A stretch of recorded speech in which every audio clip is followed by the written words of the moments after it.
CB squared coming at you again.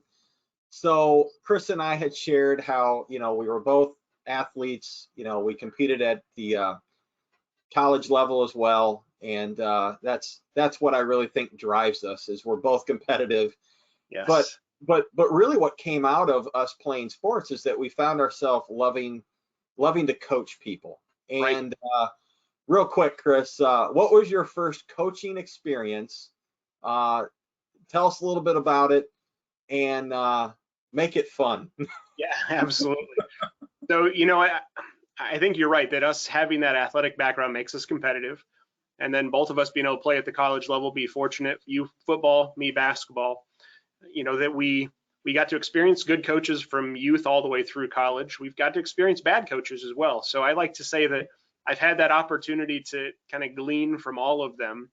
But I know my first on-the-spot opportunity to coach was my freshman year in college, where I would say I was actually responsible for a team, and that team was the kindergartners that were coming to our summer basketball camp. So, I had, coached little teams, done some things with my younger brother's team as well when I was in high school and college, but this was truly my responsibility of a bunch of kindergartners who had never played basketball. And I will tell you, that was probably the hardest that I've ever had to work as a coach, to take what I had done since, I was 6, 7, 8 years old, and distill that down into something that a kindergartner could understand. You couldn't tell them to dribble. You couldn't tell them to pass. You couldn't tell them to shoot. You couldn't tell them anything but run and stand and jump, because they didn't know a term. They had no idea what basketball actually meant. And so I got to work with those kids every day for the week. And, by the end of it, we finally had kids understanding how to run down the floor, pass it a little bit. A couple started to realize how to actually shoot the ball again. But it's now translated for me into my career, where I can't take for granted that somebody understands what I do. And that, when I'm working with an organization, with a company, and we're helping coach them on their benefit strategy, I can't assume that CFO or that HR director knows exactly what I'm talking about, because maybe they haven't experienced that. I'm the coach. I have to be able to relay that information in a way that the team understands. I think that's been a key takeaway, is that we get to coach, but we have to make sure that we're coaching to that level. Chris, how about yourself? Have you had an opportunity to coach in addition to playing, and why are you now enjoying coaching from that consulting side with employers? Yeah, it was pretty similar. My first coaching experience was with it was tackle football.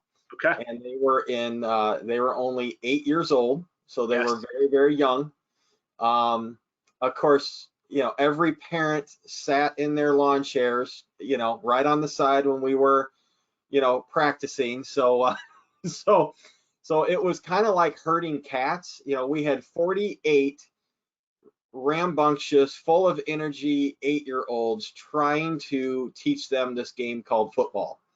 And the only thing we focused on was the basics.